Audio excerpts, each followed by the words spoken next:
Hello everyone. तो चलिए आज का लेक्चर स्टार्ट करते हैं। तो हमने इसके आगे के लेक्चर में हमने मिरर इक्वेशन देख लिया, हमने मैग्निफिकेशन क्या होता है वो भी देख लिया।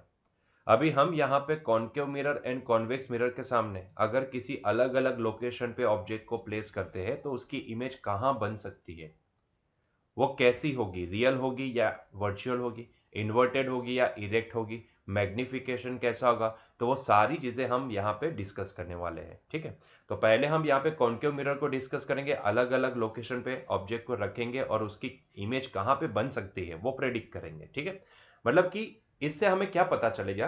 तो भाई ये लेक्चर से हमें ये पता चलेगा, जो दो चीजें हम यहाँ पे देखने वाले उससे हमें ये पता चल जाएगा कि क्वेश्चन को देखते ही आपको ये आइडेंटिफाई हो जाएगा कि भाई इसकी इमेज ना इन दोनों के बीच में या यहां कहीं बन सकती है ना। प्रेडिक्शन आप पहले से कर पाओगे कि जो इमेज डिस्टेंस होगा वो इससे ज्यादा होगा या इन दोनों के बीच में हो सकता है। ठीक है, कैसी बनेगी वो भी आप प्रेडिक्ट कर सकते हो।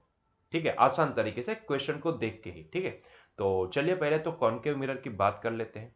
तो कॉन्केव मिरर के लिए देखो यहाँ पे 6 केसेस हम यहाँ पे डिस्कस करने वाले हैं। कॉन्वेक्स मिरर में सिर्फ 2 ही केस है, तो जिसको याद रखना बहुत ही आसान हो जाएगा। वैसे यहाँ पे भी आपको याद रखने के लिए मैं आखिर में मैं लास्ट में आपको बताऊंगा कि कैसे इसको याद रखना है, वो भी मैं आपको समझा दूंगा। ठीक, चलिए तो पहले तो पहला केस लेते हैं। मान लो कि बच्चों मैंने यहाँ पे ऑब्जेक्ट को इंफिनिटी पे रखा है। फिलहाल we are discussing concave mirror. अगर मान लो कि मेरे पास एक कॉन्केव मिरर है जिसकी फोकल लेंथ स्मॉल एफ है, जिसका फोकस कैपिटल एफ है, जिसका centre of curvature capital C है, radius of curvature capital R है, ऐसा अज्यूम कर लो। ठीक है, चलो तो अगर मैं उस कॉन्केव मिरर के सामने किसी ऑब्जेक्ट को मैं इनफाइनाइट डिस्टेंस पे रखता हूं, तो ऐसे केस में उसकी इमेज भाई साहब बनेगी कहां पे, फोकस के ऊपर। मान लो कि मैंने दो रेस यहां पे कंसीडर किए हैं जो एक दूसरे को इंटरसेक्ट करेंगे। कहां पे, दोनों इंटरसेक्ट करेंगे फोकस के ऊपर। ठीक है, तो अगर मैं किसी ऑब्जेक्ट को इनफाइनाइट डिस्टेंस पे रखता हूं, यू मतलब कि ऑब्जेक्ट डिस्टेंस, तो एट दैट टाइम इमेज कहां पे बनती नजर आएगी, प्रिंसिपल फोकस एफ के ऊपर। कैसी होगी, तो रियल एंड इन्वर्टेड होगी। देखो हमें यह पता होना चाहिए कि मिरर के लेफ्ट हैंड साइड पे, मतलब जिस साइड पे ऑब्जेक्ट रखा है, आप ये दिमाग में फिट कर दो, ये पॉइंट को ना दिमाग में फिट कर दो, क्योंकि ये रियल होगी या वर्चुअल होगी ये आइडेंटिफाई करने के लिए आपको यही पॉइंट को दिमाग में फिट कर देना है कि अगर इमेज जहां पे जिस साइड पे ऑब्जेक्ट रखा है उस साइड पे हमें मिलती है तो डेफिनेटली वो रियल होगी। ठीक है, क्लियर। और वहां पे वो हमेशा इन्वर्टेड ही होगी। ठीक, तो आपको ये ध्यान में रखना है कि जिस साइड पे ऑब्जेक्ट को रखे हैं उसी साइड पे अगर हमें इमेज मिलती है तो डेफिनेटली वो रियल होगी एंड इन्वर्टेड होगी। जिस साइड पे ऑब्जेक्ट रखे हैं उससे अपोजिट साइड पे हमें यहां पे इमेज मिलती है, मतलब कि ये साइड पे अगर मैंने ऑब्जेक्ट रखा है लेफ्ट हैंड साइड पे मिरर के और राइट हैंड साइड पे मुझे इमेज मिलती है, तो डेफिनेटली वो वर्चुअल होगी एंड इरेक्ट होगी। ठीक है, तो ये आपको ध्यान में रखना है ये पॉइंट को। वैसे तो ये मैग्निफिकेशन से हमें पता चल जाता है कि अगर मैग्निफिकेशन नेगेटिव है तो इसका मतलब ये निकल के आता है कि इमेज रियल होगी एंड इन्वर्टेड होगी। अगर मैग्निफिकेशन पॉजिटिव मिलता है तो वो वर्चुअल होगी एंड इरेक्ट होगी। ठीक है, क्लियर। चलिए, तो कैसी इमेज बनेगी, तो रियल एंड इन्वर्टेड, क्योंकि जिस साइड पे ऑब्जेक्ट रखा है भाई उसी साइड पे इमेज बन रही है। ठीक है, कैसी होगी, तो भाई बहुत छोटी होगी। देखो अगर ऑब्जेक्ट को आप इनफाइनाइट डिस्टेंस पे रखते हो तो definitely image will be highly diminished, बहुत बहुत छोटी होगी। ठीक है, इसका मैग्निफिकेशन कैसा होगा, तो मैग्निफिकेशन एम को हम लेस देन -1 बोल सकते हैं। ठीक है, तो इनफाइनाइट पे अगर ऑब्जेक्ट को रखते हैं कॉन्केव मिरर के सामने तो इमेज मिलेगी फोकस के ऊपर, कैसी, real, inverted, highly diminished. Clear, ठीक है। नेक्स्ट, अगर मान लो कि ऑब्जेक्ट को अभी इंफिनिटी से धीरे धीरे धीरे धीरे शिफ्ट करके मिरर की ओर लेके आते हैं लेके आते हैं लेके आते हैं और कहां रख दिया, सेंटर ऑफ कर्वेचर से पहले, मतलब कि सेंटर ऑफ कर्वेचर एंड ये जो हमारा सेंटर है, centre of curvature and infinity, इन दोनों के बीच में अगर हम इमेज को प्लेस करते हैं तो ऐसे केस में मतलब कि इंफिनिटी से हम इमेज को सॉरी ऑब्जेक्ट को शिफ्ट करते करते करते करते करते करते करते करते करते करते यहां कहीं पे लेके आए और यहां पे प्लेस कर दिया। ठीक है, मतलब कि right now this object is placed in between centre of curvature and infinite distance. तो अब इमेज कैसे बनेगी, तो देखो दो रे निकाल लो। एक रे हमने ये पैरेक्सियल रे कंसीडर किया जो यहां से टकराया, यहां से पास किया। ठीक है, फोकस में से पास होके निकल गया। दूसरा रे ऐसा हमने कंसीडर किया कि जो फोकस में से पास हो रहा था और रिफ्लेक्ट होने के बाद यहां से ऐसे चला गया, दोनों जहां पे इंटरसेक्ट किए वहां पे उसकी इमेज बनी। ठीक है, तो ये हो गई उसकी इमेज। तो यहां पे इमेज कैसे बनेगी, देखो अगर ऑब्जेक्ट को सी एंड इंफिनिटी के बीच में रखा है तो इमेज हमें पहले तो देखो कहां मिली, एफ एंड सी के बीच में। अगर ऑब्जेक्ट सी एंड इंफिनिटी के बीच में है तो इमेज हमें एफ एंड सी के बीच में मिल रही है ना। तो इमेज पोजीशन हमें मिलेगी बिटवीन एफ एंड सी। ठीक है, कैसी होगी, तो जिस साइड पे ऑब्जेक्ट है उसी साइड पे इमेज है, तो डेफिनेटली वो रियल होगी एंड इन्वर्टेड होगी। ठीक है, आपको दिख भी रहा है ये इन्वर्टेड होगी। कैसी होगी, डिमिनिस्ड, छोटी होगी, इससे तो बड़ी होगी, है ना। ये तो बहुत मतलब एकदम फुद्दू सी, मतलब छोटी सी पॉइंट जैसी दिखेगी, है ना।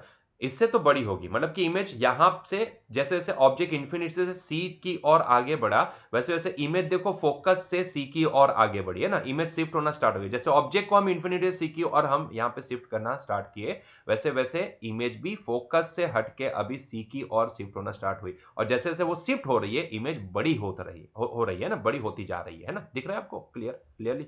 ठीक है, तो यहां पे मैग्निफिकेशन कैसा होगा, लेस देन -1, थोड़ी बड़ी होगी, मतलब इससे जैसे फोकस पे मिल रही थी, इंफिनिटी पे जब रखे तब फोकस पे जो मिल रही थी उससे बड़ी होगी। ठीक है, उससे बड़ी होगी। क्लियर।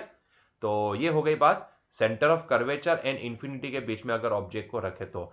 अगर मान लो थर्ड केस में ये ऑब्जेक्ट को अभी मैं शिफ्ट करता करता करता करता करता सी के ऊपर प्लेस कर दूं, सेंटर ऑफ कर्वेचर के ऊपर प्लेस कर दूं, तो अब क्या होगा, अब इमेज कहां पे मिलेगी, तो वही दो रे यहां पे कंसीडर करते हैं। एक रे जो सीधा पैरेक्सियल है, यहां पे आया, टकराया, फोकस से पास होकर निकल लिया।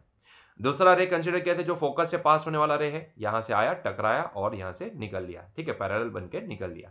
तो जहां पे इसने इन दोनों ने इंटरसेक्ट किया वहां पे इसकी इमेज बन गई ये। ठीक है, दिख रही है आपको ये इमेज। ठीक है, तो आप देखोगे तो ये पाओगे कि अगर मैं यहां पे ऑब्जेक्ट को सेंटर ऑफ कर्वेचर के ऊपर प्लेस करता हूं तो डेफिनेटली उसकी इमेज भी सेंटर ऑफ कर्वेचर के ऊपर ही मिलेगी, है ना। सेंटर ऑफ कर्वेचर के ऊपर ही मिलेगी। कैसी होगी, तो जिस साइड पे ऑब्जेक्ट है उसी साइड पे इमेज है, तो मतलब कि रियल है, इन्वर्टेड होगी। ठीक है, उसकी साइज कितनी होगी, तो भाई उसकी साइज ना ऑब्जेक्ट की साइज के बराबर ही मिलेगी। आप देखो, ध्यान से देखो, तो जितनी इसकी साइज है उतनी ही इसकी इमेज की भी साइज होगी, मतलब कि मैग्निफिकेशन एग्जैक्टली -1 आपको भी दिखेगा, है ना। तो क्या आपने ये नोटिस नहीं किया कि जैसे जैसे हम ऑब्जेक्ट को इंफिनिटी से सी की ओर शिफ्ट कर रहे हैं, वैसे वैसे इमेज फोकस से दूर जा रही है, मतलब कि फोकस से सी की ओर आगे बढ़ रही है ना। जैसे जैसे ऑब्जेक्ट शिफ्ट होता होता होता सेंटर ऑफ कर्वेचर पे आ गया, वैसे वैसे इमेज भी शिफ्ट होती होती होती होती सेंटर ऑफ कर्वेचर पे आ गई। तो जब ऑब्जेक्ट सेंटर ऑफ कर्वेचर पे आया तब इमेज भी सेंटर ऑफ कर्वेचर पे आई। और हमने ये भी नोटिस किया कि जैसे जैसे इमेज दूर जाती है, मतलब जैसे ऑब्जेक्ट मिरर की ओर आगे बढ़ता है, वैसे इमेज मिरर से दूर जाती नजर आई, उसके साथ साथ वो मैग्नीफाई भी हो रही है ना। देखो, फोकस के ऊपर हाईली डिमिनिश थी, उसके बाद धीरे धीरे उसकी साइज बढ़ती गई बढ़ती गई बढ़ती गई बढ़ती गई, जब भी सेंटर ऑफ कर्वेचर पे पहुंची इमेज, तब ऑब्जेक्ट भी सेंटर ऑफ कर्वेचर पे ऊपर पहुंचा होगा, है ना। तो ऐसे केस में उसकी साइज ऑब्जेक्ट की साइज के बराबर हमें मिली। तो धीरे धीरे बड़े होते होते होते होते सेंटर ऑफ कर्वेचर पे दोनों की साइज सेम हो गई। तो इसका मतलब ये होता है कि इतना तो मैं प्रेडिक्ट कर सकता कि अगर मैं ऑब्जेक्ट को और mirror towards the mirror shift करूं तो इमेज सेंटर ऑफ कर्वेचर से दूर शिफ्ट होना स्टार्ट कर देगी और साथ में बड़ी भी होती जाएगी। तो एक पॉइंट ऐसा आएगा कि जब हमें इमेज बहुत बड़ी मैग्नीफाई होती नजर आएगी, है ना। बात तो सही है, समझ में आ रही है बात, पिक्चर क्लियर हो रहा है धीरे धीरे धीरे धीरे। ठीक है, चलो तो नेक्स्ट। अभी मान लो कि मैं ऑब्जेक्ट को सेंटर ऑफ कर्वेचर से और टूवर्ड्स द मिरर शिफ्ट करना स्टार्ट कर दूं, और मान लो कि अभी मैंने कहां पे प्लेस कर दिया, तो focus and centre of curvature के बीच में प्लेस कर दिया। तो जैसे हम यहां से वो दो रे कंसीडर करते हैं, पैरेक्सियल रे, एक निकला पैरेलल टू एक्सिस, रिफ्लेक्ट होके फोकस से पास होके निकल लिया। दूसरा फोकस से पास होने वाला रे कंसीडर किया, पैरेलल होके निकल लिया, जहां पे इंटरसेक्ट किया वहां पे हमें इमेज मिली।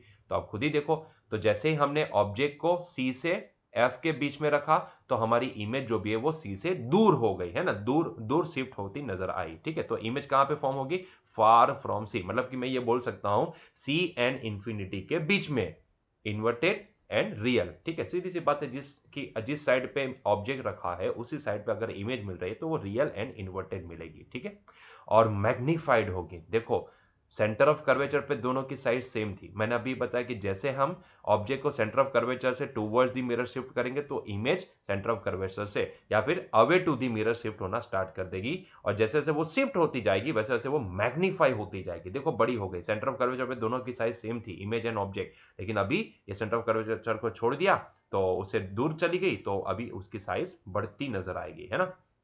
क्लियर। ठीक है, and the last one is the, वैसे लास्ट वन नहीं है, सेकंड लास्ट है, अगर मान लो कि अभी और ऑब्जेक्ट को मैं टूवर्ड्स द मिरर शिफ्ट करता जाऊं करता जाऊं करता जाऊं करता जाऊं करता हूं और फोकस के ऊपर आके रख दूं उसको, ठीक है, फोकस के ऊपर मैं उसको प्लेस करता हूं। सो नाउ व्हाट हैपन, जैसे मैं इसको फोकस के ऊपर प्लेस करता हूं तो आप देखो एक रे जो पैरेक्सियल रे यहां से निकला, ठीक है, यहां से निकला और रिफ्लेक्ट होके फोकस से पास होके निकल लिया। दूसरा रे तो वो वाला रे कि जो सीधा सेंटर ऑफ कर्वेचर से निकलता हो और रिफ्लेक्ट होकर सेंटर ऑफ कर्वेचर से पास होता हो। तो मैंने वो दो रे यहाँ पे कंसिडर किए। अभी देखोगे तो आपको ये समझ में आएगा ये दोनों रे कहां पे एक दूसरे को इंटरसेक्ट कर सकते हैं। तो आप खुद ही देखो, ये तो भाई बहुत लंबा जाएगा। आप देखो बहुत लंबा जाएगा। अगर मैं इसको आगे बढ़ाता हूं, इसको और आगे बढ़ाता हूं, आगे बढ़ाता हूं, आगे बढ़ाता हूं, आगे बढ़ा, सिमिलरली इसको भी थोड़ा सा आगे बढ़ाते आगे बढ़ाते आगे बढ़ाते, तो आप देखो ये कहां पे एक दूसरे को इंटरसेक्ट करेंगे, तो कहीं इंफिनिटी पे एक दूसरे को इंटरसेक्ट कर सकते हैं, है ना, बहुत दूर। तो इसका मतलब ये होता है कि जैसे हम ऑब्जेक्ट को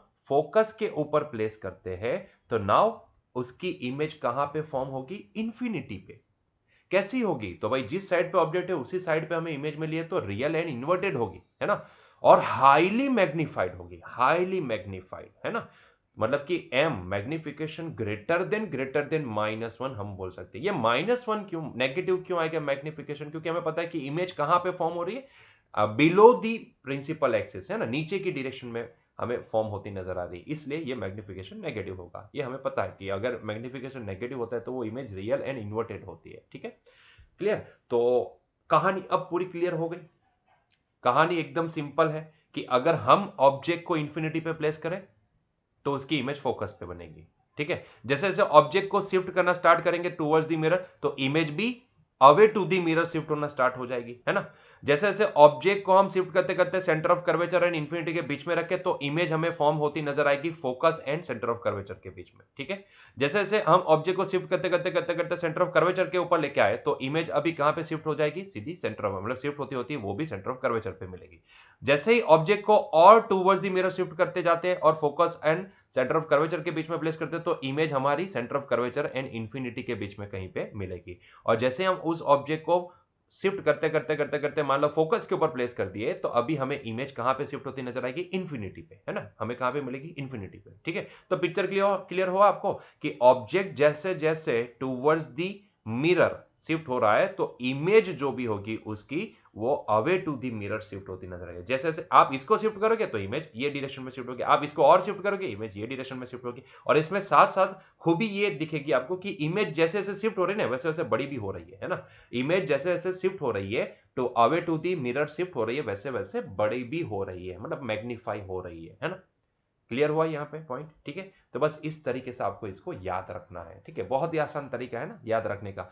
object towards the mirror shift करो तो image away to the mirror shift होना स्टार्ट करेगी, है ना। इंफिनिटी पे रखे तो फोकस पे इमेज मिली, अगर ऑब्जेक्ट को फोकस पे रखा तो इमेज इंफिनिटी पे मिली, है ना। सेंटर ऑफ कर्वेचर के ऊपर हमने ऑब्जेक्ट को रखा तो उसकी इमेज भी सेंटर ऑफ कर्वेचर के ऊपर मिलेगी, है ना। क्लियर है, क्लियर हुआ पॉइंट, ठीक है। तो आपको इस तरीके से याद रखना है कि अगर object towards the mirror shift करते जाते हैं तो इमेज उसकी away to the mirror shift होती जाएगी और साथ में बड़ी भी होती जाएगी, है ना, मैग्नीफाई भी होती जाएगी। क्लियर है पॉइंट, ठीक है।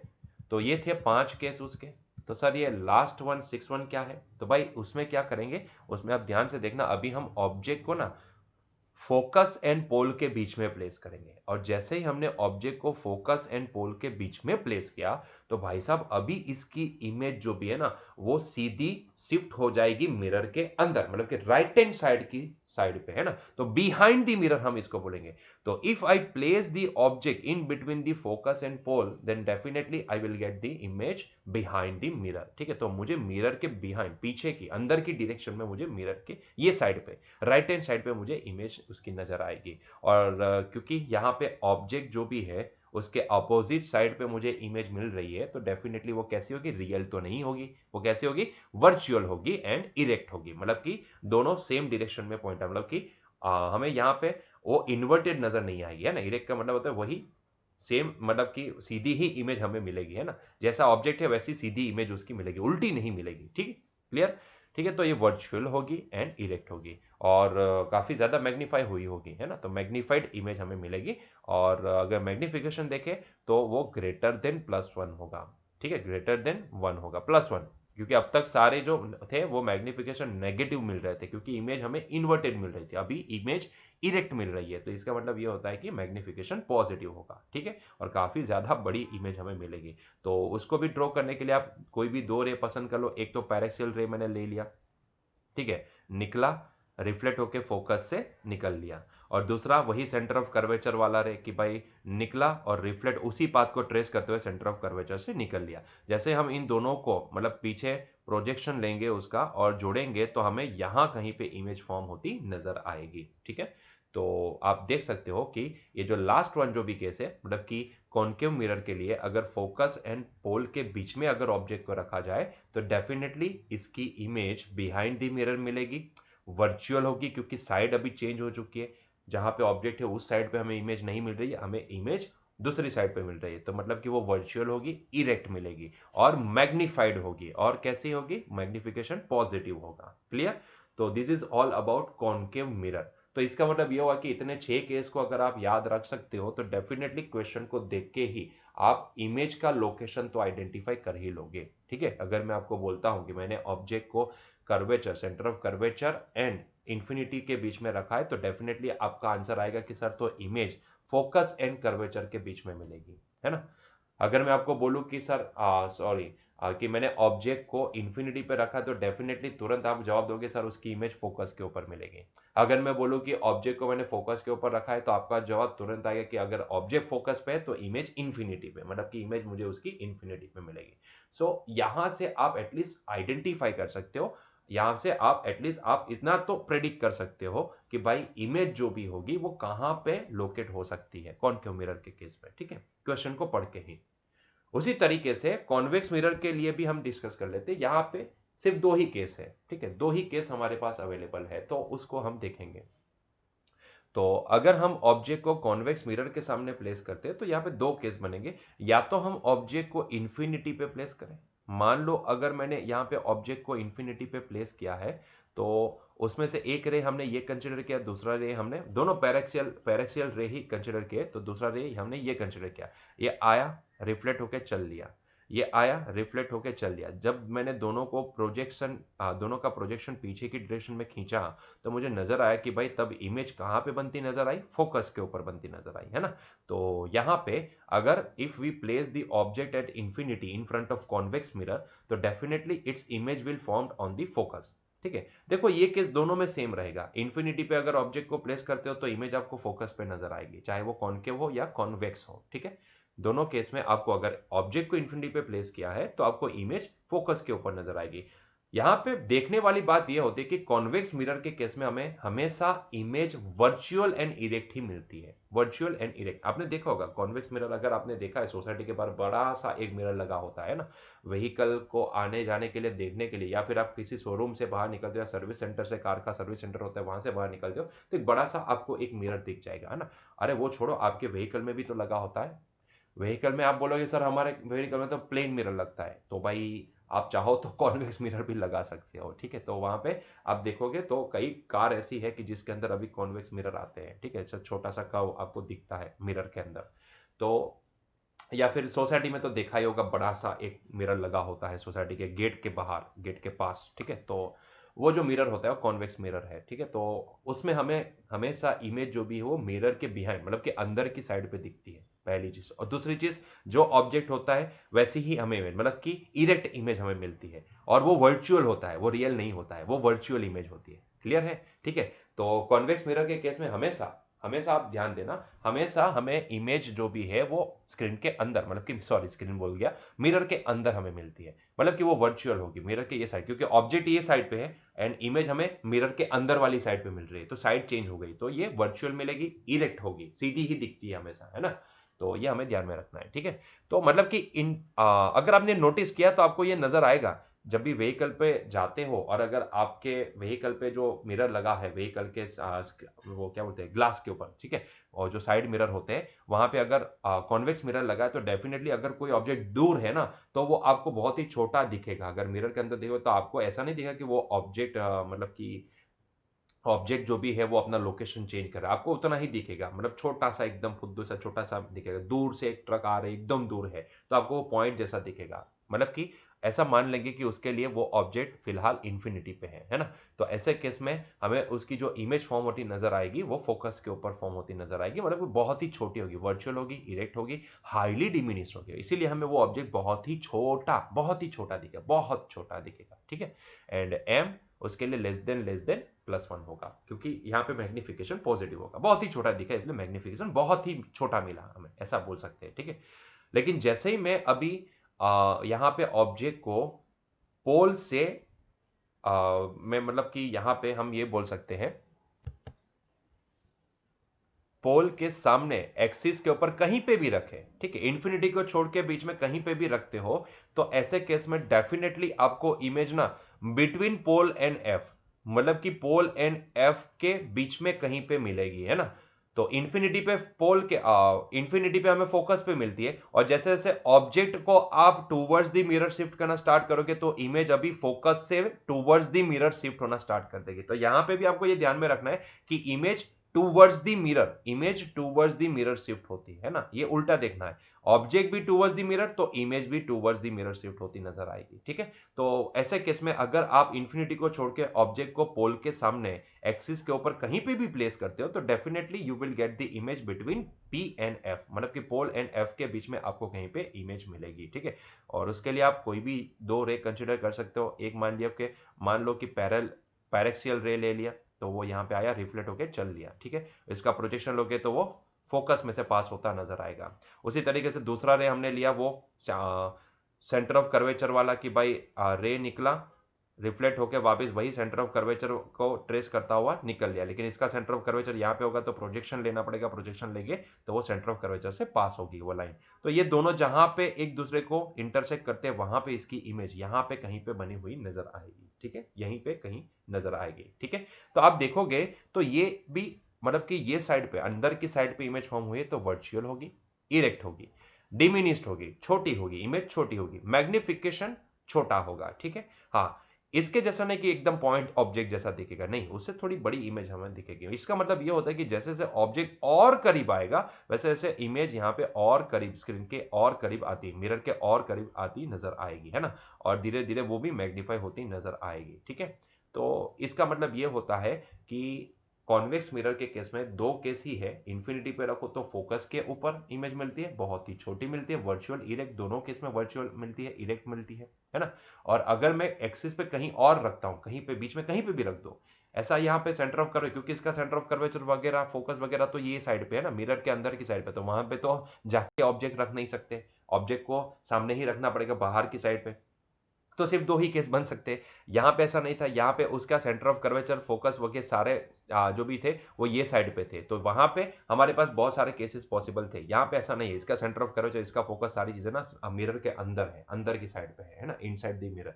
तो इसीलिए हमारे पास वो सारे केसेस अवेलेबल नहीं है, सिर्फ दो ही केस अवेलेबल है, या तो इन्फिनिटी पे रखो या तो एक्सिस पे कहीं और, पोल के सामने इन्फिनिटी एंड एक्सिस पे कहीं और, इन्फिनिटी और पोल के बीच में कहीं पे और साइड पे, मतलब कहीं पे कोई भी डिस्टेंस पे रखो तो डेफिनेटली आपको तब इमेज पोल एंड फोकस के बीच में मिलेगी, ठीक है, क्लियर। तो ये दो केस है जो आपको यहां पे याद रखने हैं, ठीक है।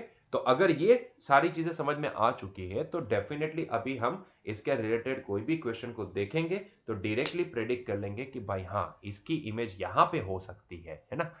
यहां पे कॉन्वेक्स में तो सिर्फ दो ही केस याद रखने हैं, कॉन्केव के अंदर है कि भाई हाँ 6 केस है, उसमें से 5 केस तो मैंने समझा दिया कि इसी तरीके से आप याद रखो। छठा केस ऐसा है कि भाई फोकस एंड पोल के बीच में रखोगे तो इमेज आपको मिरर के अंदर वाली साइड में मिल जाएगी, है ना, बहुत बड़ी मिल जाएगी, ठीक है। तो ये एक अलग केस है उससे, बाकी सारे 5 है तो उसको आप देख सकते हो कि ऑब्जेक्ट अगर टूवर्ड्स द मिरर शिफ्ट होता है तो image away to the mirror shift होती है एंड साथ में बड़ी भी होती जाती है, ठीक है, इन्वर्टेड मिलती है, रियल मिलती है, ठीक है, क्लियर।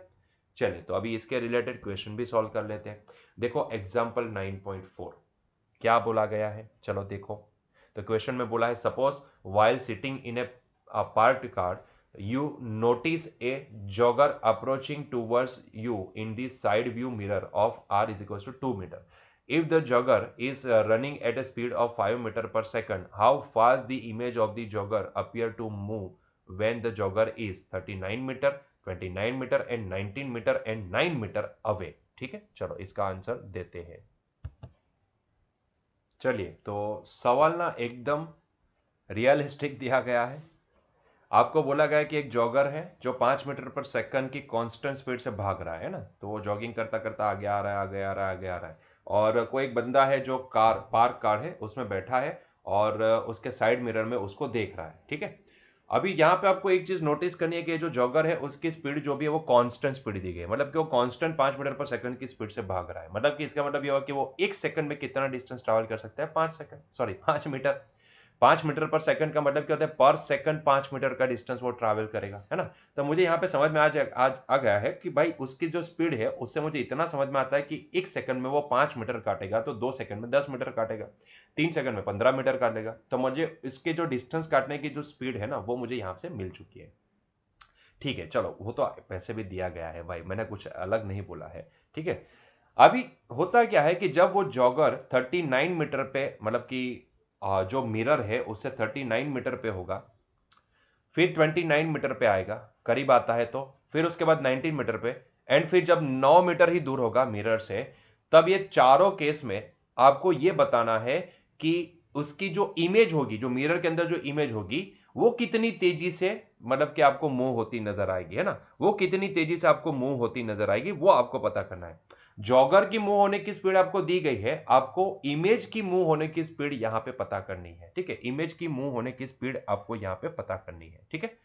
तो मैं यहां पे दो केस आपको करवाऊंगा, A and B, C and D, that you have to do it by yourself, try करना खुद से, ठीक है, खुद से ट्राई करना है आपको, ठीक है। मैं आपको ए एंड बी करवाता हूं, सी एंड डी आप खुद से ट्राई तो करो, ठीक है। तो आपको समझ में आएगा क्या हो रहा है, ठीक है। चलिए, तो मुझे यहाँ पे पहले तो मिरर इक्वेशन मुझे यूज करना है।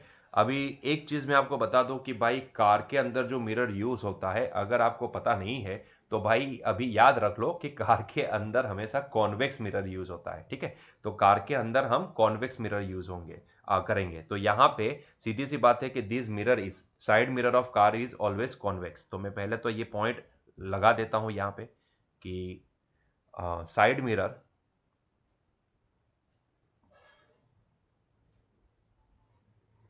of car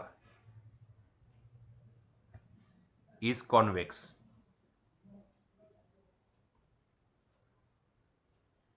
ठीक है। तो कॉन्वेक्स मिरर यूज होता है, ठीक है।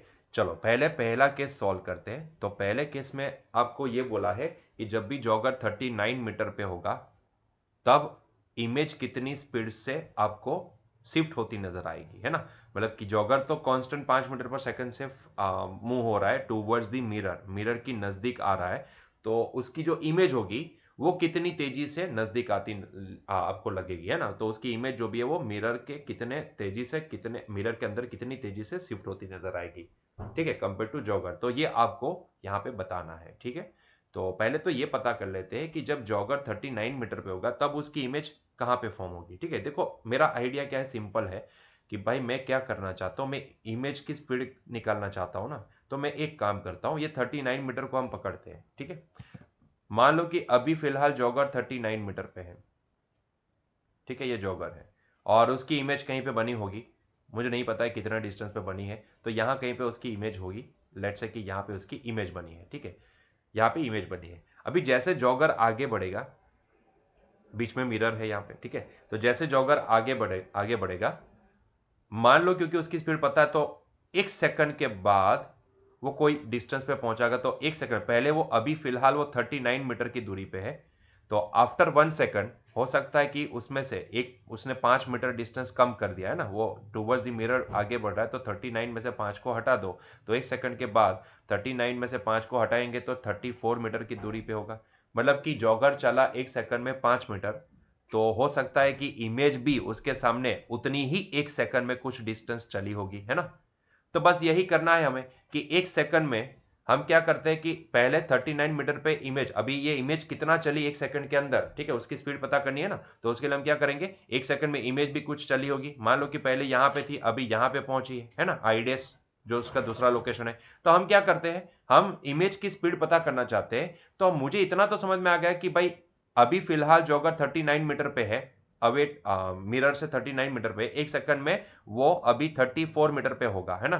तो वो इतना चला, 5 मीटर चला, तो उसके सामने इमेज भी कुछ चली। तो ये इमेज कितना चली वो पता कर लेते हैं। ठीक है, तो इमेज कैसे पता करेंगे कितना चली, तो आसान है एकदम पता करना कि अगर जब भी 39 मीटर पे अगर जॉगर है तब उसकी इमेज कहां पे बनी होगी वो पता कर लेते हैं। मान लो कि वो V1 पे बनी है ना, और जब वो 34 मीटर पे आया जॉगर तब उसकी इमेज कहां बनी, तो कहीं यहां पे इसको हम V2 बोल देते हैं। तो भाई इन दोनों का डिफरेंस ले लो तो आपको वो डिस्टेंस पता चल जाएगा। ठीक है, अगर वो डिस्टेंस पता चला मतलब कि डेल्टा V अल्टीमेटली वो डिस्टेंस होगा है ना, डिस्टेंस का तफावत है ना, तो ये डिस्टेंस का तफावत अगर आपको मिल जाता है तो डेफिनेटली डिवाइड बाय 1 सेकंड करोगे तो इमेज की वेलोसिटी मिल जाएगी, वेलोसिटी ऑफ इमेज भी मिल जाएगी। हालांकि अगर आप कॉम्पिटिटिव की प्रिपरेशन करते हो तो यहाँ पे सीधा इसका फॉर्मूला भी है जो आप यहाँ पे इस्तेमाल कर सकते हो, लेकिन हमारे लिए एनसीईआरटी में हमें सारी डिटेल में चलना पड़ेगा। ठीक है, तो मैं इस तरीके से इसको पता करूंगा। तो मैं क्या करूंगा, 39 मीटर पे जब भी जॉगर होगा तब उसकी इमेज कहां बनी है वो लोकेशन में निकाल लेता हूं जिसको मैं V1 नाम दूंगा। फिर जब जॉगर 1 सेकंड में, क्योंकि हम सिर्फ 1 सेकंड का इंटरवल ही देखेंगे, ठीक है, तो 1 सेकंड में अब जॉगर का लोकेशन क्या बना 34 मीटर, तो उसके रिस्पेक्ट में यहाँ पे इमेज का लोकेशन क्या बनेगा तो वो पता कर लेते हैं। ठीक है, तो मुझे V1 मिल जाएगा, V2 मिल जाएगा, तो इन दोनों का डेल्टा भी निकाल सकता हूँ। डेल्टा भी निकाल, delta V by delta T. Don't forget ये वेलोसिटी नहीं है, ये डिस्टेंस है। इमेज डिस्टेंस को हम V से डिनोट करते हैं। ठीक है, तो ये डिस्टेंस है, इमेज डिस्टेंस है, तो डिस्टेंस डिवाइड बाई टाइम वो हमें वेलोसिटी देगा, तो वो हमें अल्टीमेटली इमेज की वेलोसिटी प्रोवाइड कर लेगा।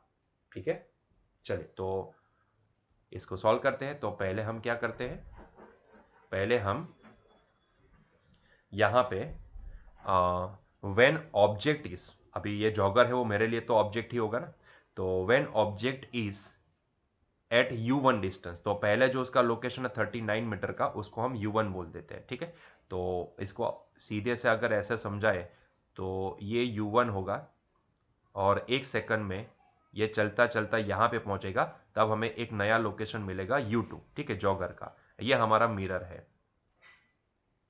तो इसके रिस्पेक्ट में यहां पे पहले U1 के रिस्पेक्ट में मुझे एक V1 मिलेगा और U2 के रिस्पेक्ट में मुझे ये साइड पे एक V2 मिलेगा, क्योंकि हमें पता है कि जब भी कॉन्वेक्स मिरर है तो अगर object towards the mirror shift होता है तो इमेज भी टूवर्ड्स द मिरर शिफ्ट होगी। ठीक है, तो ये U1 जो भी है वो मुझे यहां से यहां का डिस्टेंस ये होगा U1 जो 39 सेंटीमीटर मुझे दिया गया है। ठीक है, और मान लेते हैं कि भाई U1 से U2 मतलब कि ऑब्जेक्ट जॉगर है वो U1 से U2 हुआ, U1 से U2 गया, तब उसने 1 सेकंड का इंटरवल लिया। ठीक है, तो वो 1 सेकंड में U1 से U2 जा रहा है, तो ये टाइम इंटरवल जो भी है वो 1 सेकंड होगा। ठीक है, तो वो 1 सेकंड है, तो U1 होगा 39 सेंटीमीटर, तो डेफिनेटली U2 क्या होगा, तो क्योंकि वो उसकी स्पीड के हिसाब से वो 1 सेकंड में 5 सेंटीमीटर सॉरी 5 मीटर डिस्टेंस चल सकता है, तो अब U2 में यहां पे लिख सकता हूं 34 सेंटीमीटर। ठीक है, तो U2 अभी 34, 1 सेकंड के बाद अभी U2 जो बनेगा वो 34 सेंटीमीटर होगा। ठीक है, तो पहले U1 के रिलेटेड V1 कैलकुलेट कर लेते हैं। V1 मतलब कि पोल से इमेज का, पहली जो इमेज जब भी U1 पे होगा तब जो इमेज उसकी फॉर्म हुई है वो डिस्टेंस। ठीक है, तो वो V1 होगा, एंड जब ऑब्जेक्ट U2 पे पहुंचा होगा तब उसकी जो इमेज फॉर्म होगी वो होगी V2। ठीक है, वो होगा V2। ठीक है, तो पहले U1 के रिलेटेड V1 पता करते हैं एंड देन आफ्टर U2 के रिलेटेड V2 पता करते हैं। ठीक है, फिर हम डेल्टा V निकाल लेंगे डिवाइड बाय डेल्टा टी, और हालांकि डेल्टा टी 1 सेकंड का ही इंटरवल है ना, तो 1 सेकंड का ही इंटरवल को हम यहाँ पे फोकस में लिए हैं, तो डेफिनेटली सीधा डेल्टा V ही हमें इसकी वेलोसिटी, इमेज की वेलोसिटी प्रोवाइड कर देगा। ठीक है, तो समझ में आ चुका है कि हम क्या करने वाले हैं। ठीक है, अगर ये क्लियर है तो फिर आगे बढ़ो। उससे पहले, आगे बढ़ने से पहले मैं जो मिरर इक्वेशन है ना उसको थोड़ा सा मॉडिफाई कर देता हूं। ठीक है, मिरर इक्वेशन को मैं थोड़ा सा मॉडिफाई करता हूं। यहां पे मिरर इक्वेशन क्या था, 1/U plus 1/V that is equal to 1/F होता है। क्योंकि मुझे इमेज डिस्टेंस निकालना है तो मैं एक काम करता हूं, V को सब्जेक्ट बना देता हूं। तो भाई यहां से मैं ये लिख सकता हूं कि भाई 1/V is nothing but equal to 1/F minus 1/U। यहां से एलसीएम वगैरह ले लोगे तो आपको V की वैल्यू मिल जाएगी, V is equal to UF/U minus F। ठीक है, तो हम सीधा यही फॉर्मूला इस्तेमाल करेंगे। ठीक है, ताकि 1/, के फॉर्मेट में नहीं जाना पड़े, तो हम सीधा यही फॉर्मेट को इस्तेमाल करेंगे। ठीक है, तो चलिए पहले U1 के रिलेटेड V1 पता कर लेते हैं। तो नंबर 1, अभी देखो ऑब्जेक्ट मिरर के लेफ्ट हैंड साइड पे है तो ऑब्जेक्ट डिस्टेंस नेगेटिव होगा, लेकिन हमें जो इमेज मिलेगी वो मिरर के ये साइड पे है, राइट हैंड साइड पे है। मैंने बताया था आपको कि पोल को आप ओरिजिन पे मान लो, पोल को ओरिजिन पे मानोगे तो लेफ्ट हैंड साइड वाला distance negative and right hand side वाला डिस्टेंस पॉजिटिव मिलेगा, ठीक है। एक्चुअली ये जो v1 v2 u1 u2 है ना, वो डिस्टेंस हम बोलते हैं इमेज डिस्टेंस, ऑब्जेक्ट डिस्टेंस, लेकिन वो पोजीशन दिखा रहा है हमें, ultimately it shows the position, ठीक है। चलो, तो u1 की वैल्यू हमें यहाँ पे प्लेस करनी पड़ेगी -39 मीटर, ठीक है। अच्छा, इसकी फोकल लेंथ कितनी होगी, तो भैया रेडियस ऑफ कर्वेचर हमें 2 मीटर दी गई है, तो डेफिनेटली यहाँ पे फोकल लेंथ कितनी होगी, तो भैया ये लिखना भूल गए हम, तो यहीं पे लिख देते हैं। तो भाई f इज इक्वल टू क्या हो जाएगा, r/2। तो यहाँ पे r है 2 मीटर, तो डेफिनेटली 2/2 मतलब कि ये हो जाएगा 1 मीटर। तो इसकी फोकल लेंथ कितनी होगी, 1 मीटर। अभी जरा देखो इसके लिए फोकल लेंथ क्या होगी, फोकल लेंथ जो f है, ठीक है, वो क्या होगी, 1 मीटर। हाँ, पर वो पॉजिटिव होगी कि नेगेटिव होगी, तो भाई इसका फोकस, ये कौन सा मिरर है, ये कॉन्वेक्स मिरर है, तो उसका फोकस कहाँ पे होता है, राइट हैंड साइड पे। पोल को ओरिजिन पे माने तो राइट हैंड साइड पे होता है ना, इसका फोकस कहीं यहाँ पे होगा, ठीक है, मान लेते हैं कि यहाँ कहीं पे होगा राइट हैंड साइड पे, तो इसका फोकस राइट हैंड साइड पे मतलब कि पॉजिटिव, तो इसको हम +1 मीटर लिखेंगे, ठीक है, नेगेटिव नहीं। कॉन्केव मिरर में फोकस उसका जो भी होता है वो नेगेटिव साइड पे होता है, ठीक है, तो यहाँ पे इसलिए हमने इसको पॉजिटिव लिखा। तो देखो उसके रिलेटेड v1 की वैल्यू क्या आएगी, v1 इज इक्वल टू सीधा formula u1 into F divide by u1 minus F. मैंने सीधा फॉर्मूला अप्लाई किया, तो यहां से u1 की वैल्यू कितनी है, u1 की वैल्यू है हमारे पास 39, सॉरी -39, डोंट फॉरगेट, आपको ये नेगेटिव लिखना है। सो -39 इंटू एफ है 1 डिवाइड बाई, ये हो जाएगा -39 -1, ठीक है। तो ये हो जाएगा -39 डिवाइड बाई -40, ठीक है। तो -39 डिवाइड बाई -40, तो भाई ये तो पॉजिटिव आ जाएगा 39 डिवाइड बाई 40, ठीक है।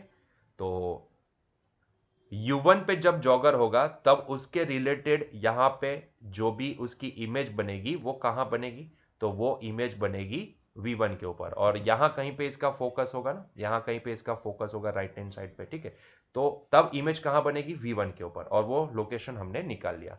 अभी जॉगर 1 सेकंड में u2 पे पहुंचता है, तो ये u2 कितना है, 34 सेंटीमीटर, तो उसके रिलेटेड अभी u2 भी निकाल लेते हैं, सॉरी v2 भी निकाल लेते हैं। तो u2 is equals to, left hand side पे है तो -34, 5 मीटर चला ना भाई, ये 5 मीटर 1 सेकंड में कितना चलेगा, ये 5 मीटर चलेगा 1 सेकंड में 5 मीटर, उसकी स्पीड देखो, तो ये 1 सेकंड में 5 मीटर चला, तो जब भी वो u2 पे पहुंचा तब अल्टीमेटली u2 क्या है, एक्चुअली वो u2 नहीं है, वो एक लोकेशन है ना। जब वो लोकेशन पे पहुंचेगा, u2 तो ये है, ये डिस्टेंस है पोल से, जो ऑब्जेक्ट का डिस्टेंस है वो u2 होता है, लेकिन ये पॉइंट पे जब पहुंचेगा, ये वाले पॉइंट पे पहुंचेगा, तब ये डिस्टेंस कितना हो जाएगा, क्योंकि पहले 39 था, ठीक है, अब 34 हो जाएगा, 5 मीटर चल चुका है, तो इसमें से 5 कम हो जाएंगे, तो ये 34 हो जाएगा, ठीक है।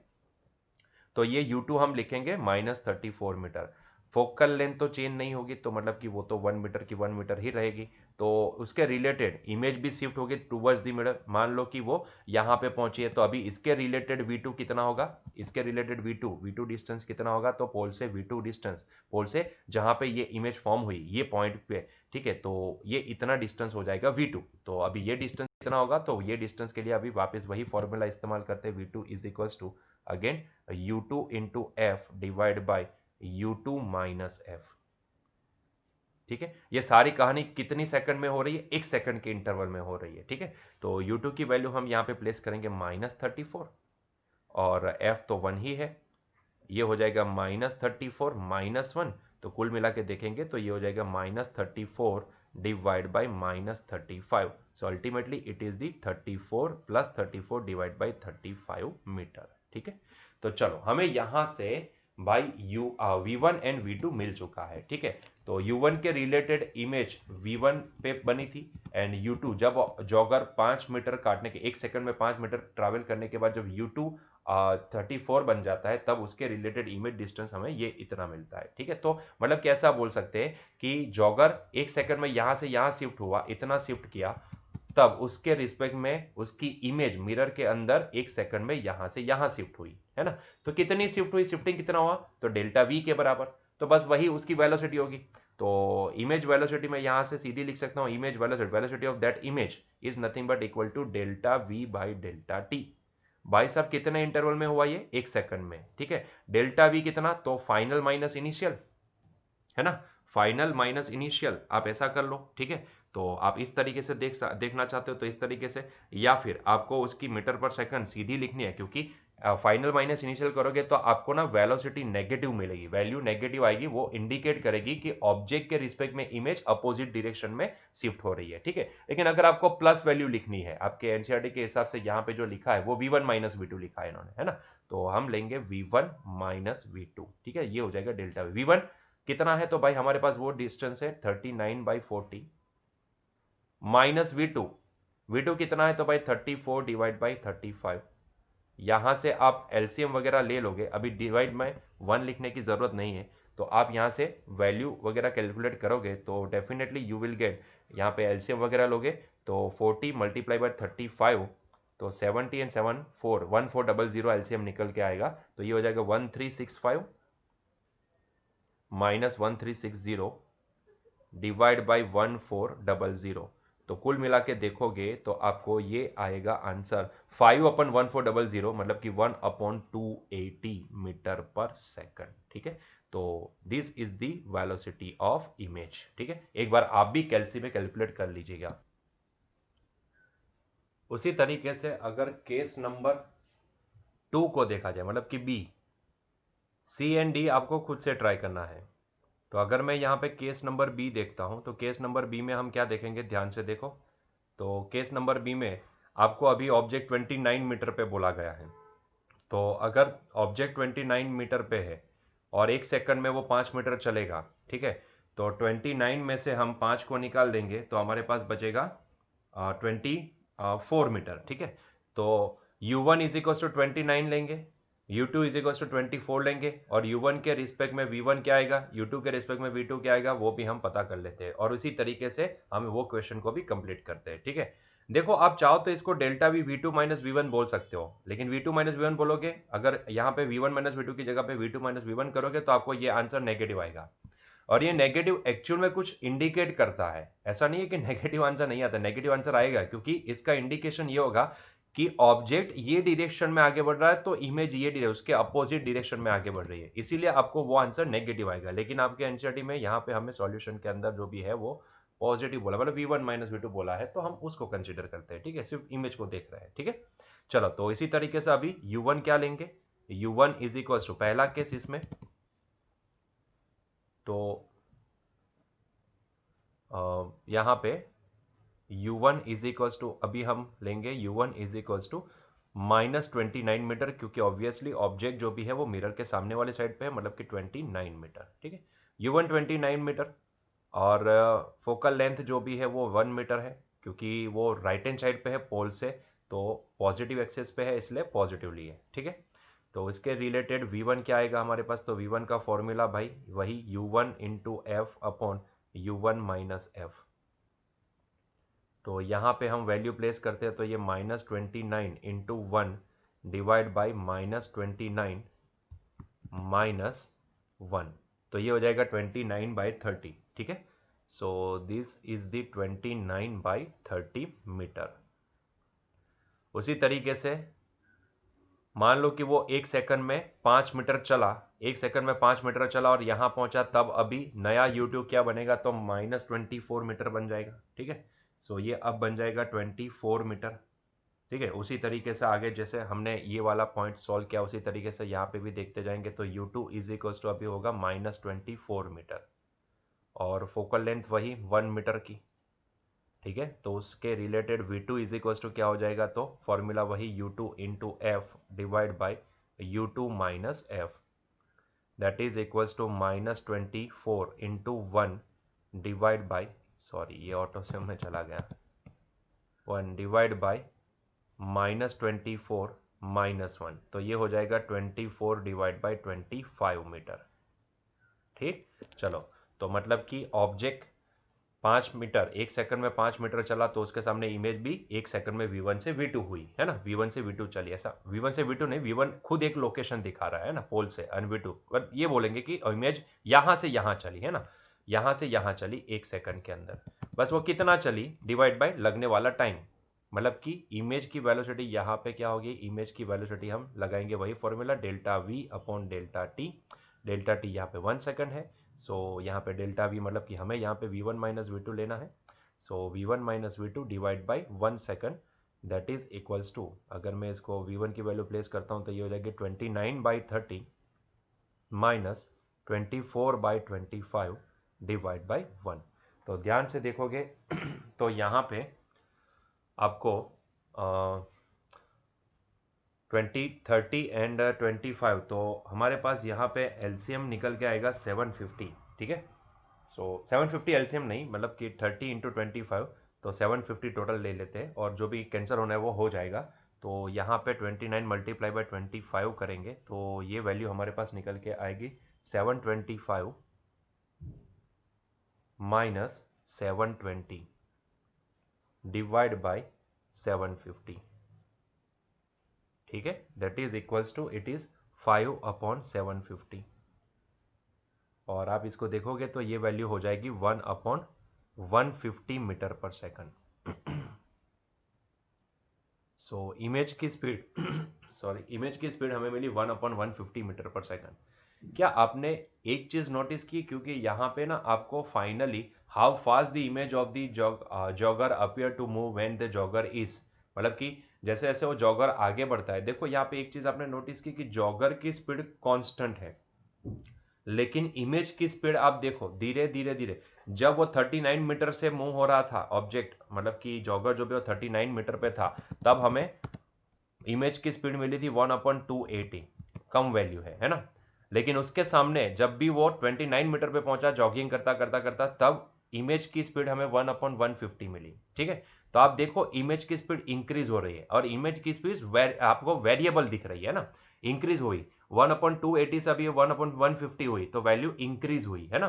तो जैसे जैसे जॉगर आगे बढ़ता रहता है, आगे बढ़ता जाएगा मिरर की ओर, वैसे वैसे आपको स्पीड उसकी इमेज की बढ़ती नजर आएगी, इंक्रीज होती नजर आएगी, है ना। तो इसका मतलब ये होता है कि इसके बाद अगर 19 मीटर पे जॉगर पहुंचा है तो तब आपको स्पीड इससे ज्यादा मिलेगी, और जब वो 9 मीटर पे पहुंचेगा तब उससे ज्यादा मिलेगी, है ना। तो ये हमारा ऑब्जर्वेशन रहेगा। अभी वो कितनी मिलेगी वो तो आपको खुद से ट्राई करना है ना, क्योंकि हमने 2 केस सॉल्व किए, अभी ऐसे ही तीसरा केस ले लो, ऐसे ही चौथा केस ले लो, तो आपको आंसर मिल जाएगा, ठीक है। तो कहने की बात यह है कि भले जॉगर हमें कांस्टेंट स्पीड से मूव होता नजर आता हो, लेकिन इमेज की स्पीड हमें यहाँ पे वेरिएबल दिख रही है, ठीक है, क्लियर।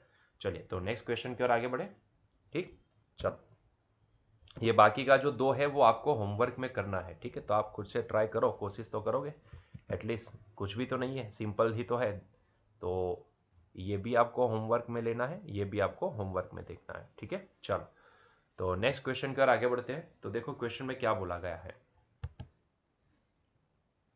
क्वेश्चन 9.1, टेक्स्ट बुक की एक्सरसाइज का 9.1 question. A small candle 2.5 centimetre in size is placed at 27 centimeter in front of a concave mirror of radius of curvature 36 centimeter।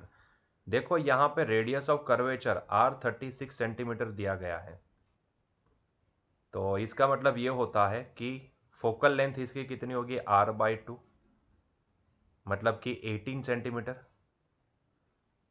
ठीक है। चलो, at what distance from the mirror should a screen be place in order to obtain a sharp image. देखो यहाँ पे image को sharp obtain करने के लिए स्क्रीन कितनी दूरी पे यहाँ पे हमें प्लेस करना पड़ेगा, मतलब कि जहां पे इमेज फॉर्म होगी वहां पे अगर आप स्क्रीन प्लेस करते हो तो डेफिनेटली आपको वहां पे शार्प इमेज मिलेगी, ठीक है। तो अल्टीमेटली इमेज डिस्टेंस पता कर लो, तो वहां पे आपको स्क्रीन प्लेस करना पड़ेगा। ये कॉन्केव मिरर है, तो जिस साइड पे ऑब्जेक्ट है उसी साइड पे आपको इमेज दिखेगी, क्योंकि आपको इमेज यहाँ पे बोला गया है, सॉरी ऑब्जेक्ट कहाँ पे बोला गया है, ऑब्जेक्ट 27 सेंटीमीटर पे प्लेस करने को बोला गया है कॉन्केव मिरर के सामने। और देखो इसकी फोकल लेंथ 18 है, फोकल लेंथ 18 है, और ऑब्जेक्ट को 27 सेंटीमीटर पे प्लेस करने को बोला है, तो इसका मतलब यह है कि ऑब्जेक्ट कहीं ना कहीं focus and centre of curvature के बीच में होना चाहिए, ठीक है, एफ और सी के बीच में होना चाहिए। तो इसका मतलब ये होता है, ठीक है, क्योंकि ये सेंटर ऑफ कर्वेचर मतलब कि रेडियस ऑफ कर्वेचर के डिस्टेंस पे होती है पोल से, है ना। सेंटर ऑफ कर्वेचर का लोकेशन का क्या होता है, तो पोल से आर डिस्टेंस पे होता है, तो आर है यहाँ पे 36, तो ये 36 सेंटीमीटर पे है, ये 18 सेंटीमीटर पे है, और ऑब्जेक्ट 27 सेंटीमीटर, तो इन दोनों के बीच में होना चाहिए। तो कॉनकेव मिरर के केस में आपको पता होना चाहिए कि तो फिर यहाँ पे अगर ऑब्जेक्ट एफ एंड सी के बीच में है तो इमेज कहाँ फॉर्म होगी, सी से दूर, है ना, सी और इन्फिनिटी के बीच में हमें मिलेगी। तो इसका मतलब ये है कि आंसर 36 से ग्रेटर देन आएगा, इतना हम प्रेडिक्ट कर सकते हैं। ठीक, खैर हम इसको सॉल्व ही करते हैं तो हमें ज़्यादा समझ में आएगा। ठीक, चले, तो मुझे इमेज डिस्टेंस निकालना है।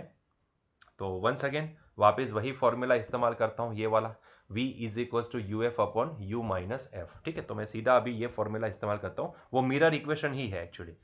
तो यहाँ पे क्या है, कॉन्केव मिरर है तो object distance and focal length दोनों लेफ्ट हैंड साइड पे पोल्स है। ठीक है, तो दोनों नेगेटिव लेना पड़ेगा, तो u जो भी है वो यहाँ पे -27 सेंटीमीटर, फोकल लेंथ एफ है वो भी नेगेटिव -18 सेंटीमीटर, पोल से लेफ्ट हैंड साइड पे है ना, तो नेगेटिव एक्सिस पे है, ऐसा अज्यूम कर लो। ठीक है, इस तरीके से भी आप इसको याद रख सकते हो।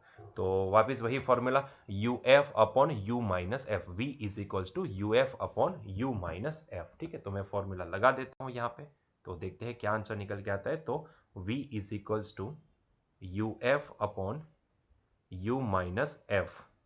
u की वैल्यू यहाँ पे प्लेस करोगे, u आपको दिया गया -27, f है हमारे पास -18, divide by u minus f, u मतलब कि -27 माइनस एफ मतलब कि -18।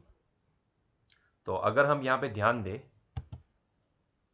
सो 27 इंटू -18, -27 -18 मतलब कि प्लस, ये हो जाएगा 486, डिवाइड बाई 27, ये माइनस माइनस प्लस मतलब कि ये माइनस होगा 27, मतलब कि 10 एंड 9, तो ये हो जाएगा -9।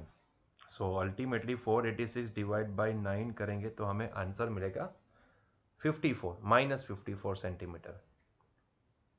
ओके, सो इमेज -54 पोल से -54 सेंटीमीटर पे फॉर्म होगी। ठीक है, तो इसका मतलब ये निकल के आता है कि भाई हमें स्क्रीन, अगर शार्प इमेज हमें कैप्चर करनी है तो उसके लिए मुझे स्क्रीन कहाँ पे लगाना चाहिए। सो इमेज यहाँ पे जहाँ पे ऑब्टेन हो रही है वहाँ पे आपको यहाँ पे स्क्रीन लगाना चाहिए, सीधी सी बात है। ठीक है, तो to obtain the sharp image, answer लिखते हैं यहाँ पे, to obtain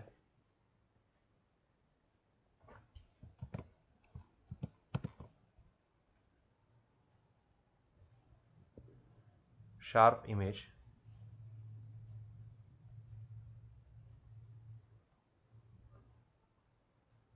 screen should be placed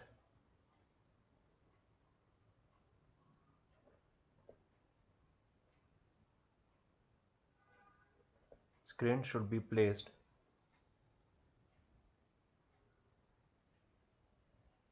at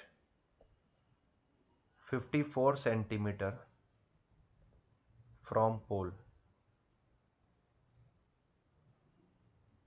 ठीक, चलिए, तो ये पहले क्वेश्चन का आंसर हो गया। उसके बाद हमें क्या बोला है, describe the nature and size of image if the candle, तो हाँ दूसरा क्वेश्चन है describe the nature and size of the image.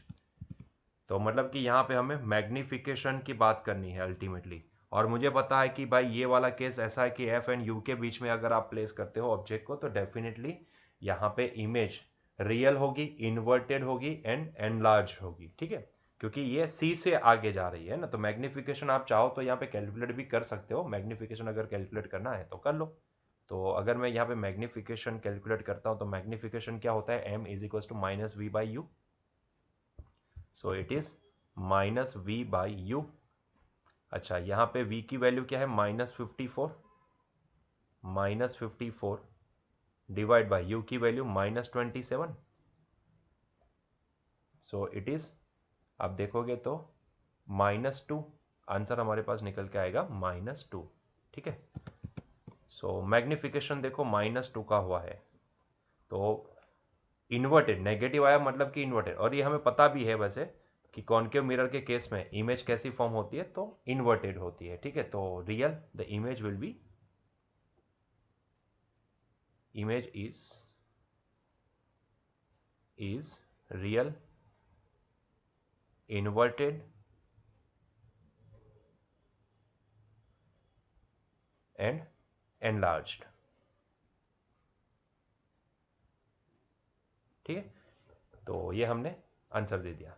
उसके बाद बोला है if the candle is moved closer to the mirror how would the screen have to be moved. तो इसका आंसर मुझे देने की जरूरत नहीं है, जिस डायरेक्शन में इमेज शिफ्ट होती है उस डायरेक्शन में आपको स्क्रीन को भी मूव करना पड़ेगा। तो अगर यहाँ पे आपको बोला गया है कि अगर यहाँ पे कैंडल को, कैंडल मतलब कि सी, अगर मैं सी को ये डायरेक्शन में शिफ्ट करता हूँ तो डेफिनेटली मुझे जो मिरर है, ये मिरर नहीं सॉरी स्क्रीन, तो जो स्क्रीन है, स्क्रीन को मैं एस से डिनोट करता हूं, तो स्क्रीन को मुझे उसके अपोजिट डायरेक्शन में, ये डायरेक्शन में शिफ्ट करता जाना पड़ेगा। ठीक है, क्योंकि हमें पता है कि अगर ऑब्जेक्ट को कॉनकेव मिरर के केस में टूवर्ड्स दी मिरर शिफ्ट करते हैं तो उसकी image away to the mirror shift होती है ना, ये आपको पता है। तो सीधा सा आंसर आप अपने हिसाब से सेंटेंस के तौर पर लिख सकते हो। ठीक है, चलिए नेक्स्ट क्वेश्चन कर आगे बढ़ते हैं। क्वेश्चन नंबर 9.2 देखो क्या बोला है, a 4.5 centimetre needle is placed 12 centimetre away from a convex mirror of focal length 15 centimetre. Give the location of the image and the magnification. Describe what happens as the needle is moved further from the mirror. ठीक है, तो यहाँ पे convex mirror आपको दिया गया है, तो कॉन्वेक्स मिरर की बात कर लेते हैं। ठीक है, चलो, तो यहाँ पे फॉर्मूला सेम है लेकिन कॉन्वेक्स मिरर है, तो वी फाइंड आउट करना पड़ेगा। इमेज डिस्टेंस ही हमें पहले तो कैलकुलेट करने को यहाँ पे बोला गया है, तो पहले उसको कैलकुलेट कर लेते हैं। देखो यहाँ पे 4.5 centimetre needle is place 12 centimetre away, तो यहाँ पे एक्चुअल में जो ऑब्जेक्ट है उसकी हाइट आपको 4.5 सेंटीमीटर दी गई है, लेकिन ऑब्जेक्ट डिस्टेंस जो भी है वो 12 सेंटीमीटर है। ठीक है, तो ये थोड़ा नोट डाउन कर लीजिएगा कि यहाँ पे अल्टीमेटली जो 4.5 सेंटीमीटर है ना, वो क्या है, वो ऑब्जेक्ट की हाइट है। तो हाइट ऑफ ऑब्जेक्ट, तो एच ओ जिसको हम बोल देते हैं, या फिर H1 बोलना हो, H1 को ऑब्जेक्ट हाइट मान लेते हैं, तो H1 इज इक्वल टू, या फिर एक काम करो ना, HO ही लिखते थे, तो ये ऑब्जेक्ट डिस्टेंस, HO मतलब कि ऑब्जेक्ट हाइट, सॉरी डिस्टेंस नहीं, ऑब्जेक्ट हाइट, और वो आपको यहाँ पे 4.5 सेंटीमीटर दी गई है। ठीक है, चलो फिर ऑब्जेक्ट डिस्टेंस आपको देखो, यहाँ पे भी भले कॉन्वेक्स मिरर है लेकिन ऑब्जेक्ट तो यहीं पे प्लेस होगा ना, ये साइड पे। ठीक है, इसकी इमेज एंड इसके फोकल लेंथ जो भी है वो अंदर आएगी, मतलब फोकस जो भी है वो अंदर की साइड पे आएगा, इमेज यहाँ कहीं पे फॉर्म होगी। ठीक है, तो ये सारे स्क्रीन के अंदर, सॉरी मिरर के अंदर आएंगे, तो वो सारे पॉजिटिव होंगे, लेकिन ऑब्जेक्ट तो बाहर प्लेस होगा, तो पोल से लेफ्ट हैंड साइड पे, तो ऑब्जेक्ट डिस्टेंस -12 सेंटीमीटर लिखना पड़ेगा। लेकिन इसकी फोकल लेंथ अगर मैं लिखता हूं तो इसकी फोकल लेंथ मुझे पॉजिटिव लिखनी पड़ेगी, क्योंकि पोल से अंदर की डायरेक्शन में ये पोल है, तो ये साइड पे उसकी फोकस कहीं पे होगी, है ना, तो ऐसे केस में फोकल लेंथ पॉजिटिव आएगी। ठीक, तो फोकल लेंथ हमें लिखनी पड़ेगी +15 सेंटीमीटर। ठीक है, चलो, तो give the location of the image and magnification. Magnification भी यहाँ पे पता करना है, लोकेशन ऑफ द इमेज भी पता करनी है ना। तो पहले लोकेशन ऑफ द इमेज पता कर लेते हैं, तो अगेन वापस वही वाला formula, v is equals to u f upon u minus f. U minus f, u की वैल्यू प्लेस करोगे, यू है -12, ये एफ है 15, डिवाइड बाई -12 -15। ठीक है, तो ये वैल्यू कैलकुलेट कर लेते हैं। सो 12 मल्टीप्लाई बाई 15 हमारे पास आएगा -180 एंड डिवाइड बाई -27, 15 + 12। ठीक है, तो ये -27, अगर हम इसको डिवाइड करेंगे तो ये वैल्यू कुछ हमारे पास पॉइंट में आएगी एक्चुअली, लेकिन हम उसको पॉइंट में तो नहीं लिखेंगे, तो डेफिनेटली हमें कुछ पॉइंट में नहीं लिखना है, तो इसको मैं लिखूंगा इट इज़ नथिंग बट, आप देखोगे तो यहाँ पे माइनस माइनस तो प्लस हो जाएगा, और यहाँ पे 9 नहीं 3 से, हाँ 3 से हो सकता है, सो 9 से ये 9 2 ज़ा, तो ये हो जाएगा 20/3। ठीक है, 20/3 सेंटीमीटर। सो इमेज इतने डिस्टेंस पे फॉर्म होगी। इमेज डिस्टेंस पॉजिटिव, बात तो सही है, कॉन्वेक्स मिरर है तो इमेज अंदर, मिरर के अंदर की डायरेक्शन में, मतलब ये फोकस है तो कहीं यहाँ पे कहीं पे आपको मिलेगी 6.66, मतलब 6.67। ठीक है, तो यहाँ कहीं पे आपको इमेज फॉर्म होती नजर आएगी। ठीक है, चलो, तो ये तो हमने पता कर लिया। अभी मैग्निफिकेशन भी पता करना है, तो भाई मैग्निफिकेशन कितना हमें यहाँ पे मिलेगा, तो मैग्निफिकेशन का फॉर्मूला लगा देते हैं। Magnification m is equals to -v/u। अच्छा ठीक है, वैल्यू प्लेस करो, ये हो जाएगा माइनस, v पॉजिटिव है तो 20/3, u नेगेटिव है तो -12, माइनस माइनस ये हो जाएगा +20 डिवाइड बाई 3 इंटू 12। ठीक है, तो मतलब कि ये आएगा 5 4 ज़ा एंड 4 3 सो 5/9 मैग्निफिकेशन आएगा 5/9, ठीक है। 5/9 का मैग्निफिकेशन आया, तो मैग्निफिकेशन हमारे पास इतना आया। अच्छा, अगर कोई मुझे पूछे कि हाइट ऑफ इमेज क्या होगी, तो वो भी पता कर सकते हैं, क्योंकि यही magnification height of image divide by height of object के बराबर भी होती है ना। तो height of image divide by height of object, तो यही magnification height of image divide by height of object, हमने देखा था ये फॉर्मूला भी, ठीक है। तो height of image is equal to क्या हो जाएगी, magnification times height of object. तो मैग्निफिकेशन है हमारे पास 5/9, हाइट ऑफ ऑब्जेक्ट हमारे पास है बाई 4.5, सो 0.5 मतलब कि ये 2.5 सेंटीमीटर आंसर आएगा। तो इमेज आपको 2.5 सेंटीमीटर की मिलेगी मिरर के अंदर, ठीक है। तो ये आ गया इसका आंसर। देन आफ्टर आपको क्या पूछा है, describe what happens as the needle is moved farther from the mirror. मतलब कि अगर यहाँ पे आप देखोगे, तो अगर मैं नीडल को, ये मिरर है और ये नीडल को ना ऐसे अवे टू द मिरर लेके जाता हूं, तो डेफिनेटली इसकी जो इमेज है वो इमेज भी away to the mirror shift होती नजर आएगी, है ना। लेकिन उसके सामने आपको एक और चीज आपको नजर आएगी कि भाई ये इमेज, क्योंकि ये इमेज फोकस के ऊपर पॉइंट के जैसी हो जाएगी, है ना, पॉइंट एकदम छोटी हो जाएगी। फोकस से जैसे मिरर की ओर आते हैं तो उसकी इमेज का मैग्निफिकेशन बढ़ता है, तो अगर अवे जाएंगे तो उसकी जो मैग्निफिकेशन होगी वो कम होती जाएगी। तो मैं ये बोल सकता हूँ कि अगर नीडल ये कॉन्वेक्स मिरर से अवे जा रही है, तो डेफिनेटली इमेज जो भी है, image will become smaller and smaller and smaller, ठीक है। तो इसका एक सेंटेंस में आंसर देना है तो हम ये दे सकते हैं, pin is taken away from mirror if pin is, pin मतलब needle, if needle is taken away from mirror. कौन सा मिरर है ये, कॉन्वेक्स है ना, ये ध्यान रखना, कॉन्वेक्स मिरर,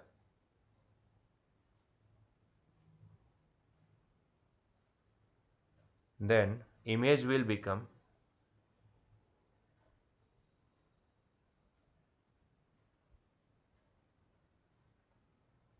smaller,